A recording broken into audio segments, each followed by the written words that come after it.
Okay, this is part 3 and how to use Paint Pro 7, and this particular part is actually how to show you how I superimpose faces onto other bodies or posters, for example. Okay, I'm going to go to my folder and I have I know the photos I want to use. Okay, here's a movie poster and there's a picture of Les and Phil, and this picture was taken by Sue from Minneapolis, and a picture of our gorgeous Fiona. And I'm going to drag them over into Paint Pro. Alternatively, you can also, go to File and Open and locate your folder with the photographs. Okay, so let's get started. You'll notice that, okay, here's the photographs I chose. I'm going to start with adding Les's face. Here's the tool options box, and if you don't have the tool options box showing, what I'd like you to do is right click on this spot and click on tool options. See how it's gone? So you right click and tool options is back. And also the layer palette is right here. Because I have Windows 7, with this particular version, it just keeps disappearing. Normally with XP, it just stays here. It doesn't keep disappearing like that. But if you don't have your layers palette showing, also just go layers palette. Right here, you right click. Hope I mentioned that. Right click, there, layers palette is over here. I don't really need it right now. I'm just going to put it off to the side. Okay, so the first thing I'm going to show you is, I call this the lasso tool. Lasso tool, but it's actually called the freehand selection tool.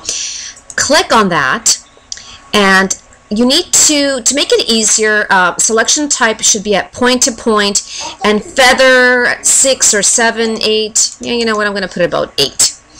And what you start doing, you could zoom this in if you have the, I use a mouse, and just with my roller, I just forward, just roll the mouse forward, or roll the wheel, not the mouse. I keep saying that.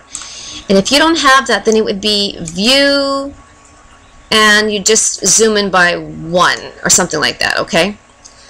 Alright, so we've got the selection, the freehand selection tool selected, and our tool options is at point to point and a feather of 8. And what you do is click, click, click. Oh wait, oops, hang on, I want to get all his head. Click, click, click. Just little clicks, okay, just like that.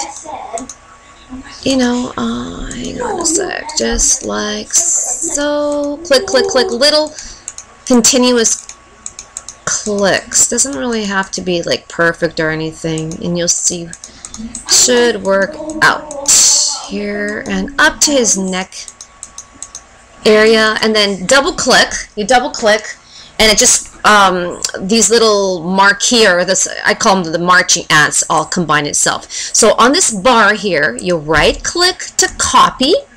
You go to your photograph, like the poster or whatever you want to superimpose your photo to, and you right click, paste as a new layer. Okay, so you can see it's really tiny. So this is the layer palette. The layer palette right now is showing the background, and the background is the original photo, and the top layer is Les. And you know what? If you don't want to get confused, you can right click and rename and just put Les's face. Okay. So we're going to work on that to make it larger and of course to rotate it. So to make it bigger, you need to go to image at the top, resize, and it's right here. It's where it says percentage of original, and make sure that resize all layers is unchecked.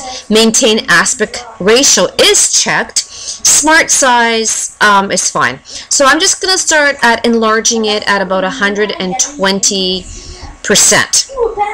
You click the OK button. See, this is where you change it right here, the percentage. You click OK. It's gotten a little bit larger, and let's go again.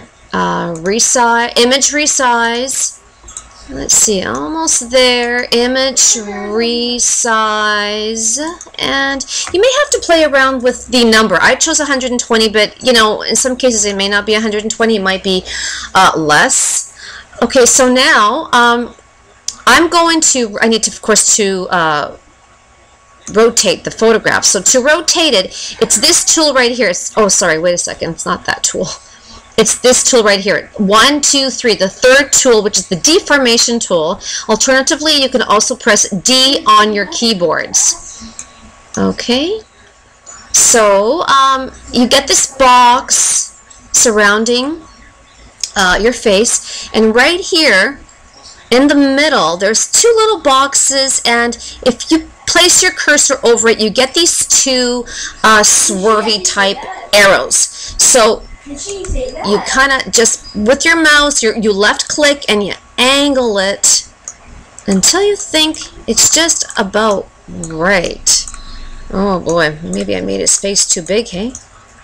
Well, kinda too big. But you know what? With this deformation tool being selected right now, you can also you could see. Oh, it's kind of okay. That's no good. If you've made a mistake, you can just well, you know what? Hang on. I'm just gonna put it back to where it was, like so, right? That's not bad, but I think I just need to angle it more. Hang on, like bring it over more. Okay, that's not bad, and I'm going to enlarge it a little bit more, perhaps a little bit more, making sure that the aspect ratio, it's in proportion. Okay, I might have done too much, but whatever. Okay, I'm just going to keep it at that.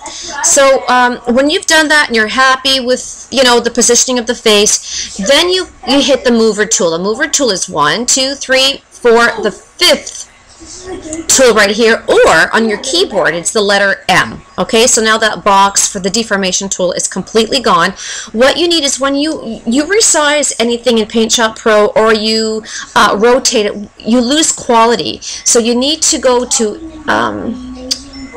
hang on. Okay, it affects, sharpen, and sharpen. So it just kind of crisps it up. Okay, I'm going to conclude part 3 and start part 4 in a sec.